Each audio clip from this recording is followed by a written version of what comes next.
ನಮಸ್ಕಾರ, ನನ್ನ ಹೆಸರು ಸೌರಭ ರಾವ್. ಅವಳ ಹೆಜ್ಜೆ ಮಹಿಳಾ ಕನ್ನಡ ಕಿರುಚಿತ್ರೋತ್ಸವದಲ್ಲಿ ನಮ್ಮ ಕಥೆ ಹುಲಿಯಪ್ಪ ತೆರೆ ಕಾಣ್ತಿರೋದು ನಮಗೆಲ್ಲ ಬಹಳ ಖುಷಿ ಇದೆ. ಕ್ಷಮಿಸಿ, ನನಗಲ್ಲಿರೋಕ್ಕಾಗ್ತಿಲ್ಲ. ನಾನು ಅಮೆರಿಕಾದ ಮಿಶಿಗನ್ನಲ್ಲಿ ಅವರ ರಾಷ್ಟ್ರೀಯ ಪಕ್ಷಿಯಾದ ಬಾಲ್ಡ್ ಈಗಲ್ಸ್ನ ಹುಡುಕೊಂಡು ಬಂದಿದ್ದೀನಿ. ನಮ್ಮ ತಂಡವನ್ನು ನನ್ನ ಗೆಳತಿಯೊಬ್ಬಳು ಪ್ರತಿನಿಧಿಸ್ತಾಳೆ. ಕಳೆದ ಸುಮಾರು ವರ್ಷಗಳಿಂದ ನಾನು ವನ್ಯಜೀವಿ ಸಂರಕ್ಷಣೆಯಲ್ಲಿ ಕೆಲಸ ಮಾಡ್ತಿದ್ದೀನಿ.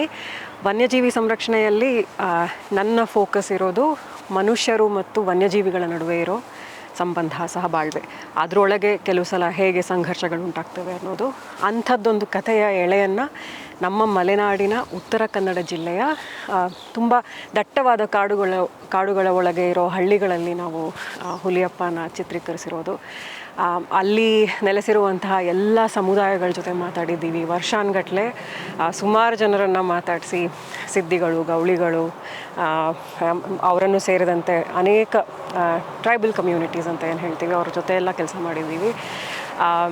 ನೋಡಿ ಮಾನವ ಪ್ರಪಂಚದ ವಿವರಗಳಲ್ಲೇ ಕಳೆದು ಹೋಗ್ತೀವಿ ಸುಮಾರು ಸಮಯ ನಾವು. ಹಾಗಾಗಿ ಸೃಷ್ಟಿಯನ್ನು ಸಮಗ್ರವಾಗಿ ನೋಡೋ ಒಂದು ಪ್ರಯತ್ನ ಹುಲಿಯಪ್ಪ ಚಿತ್ರ.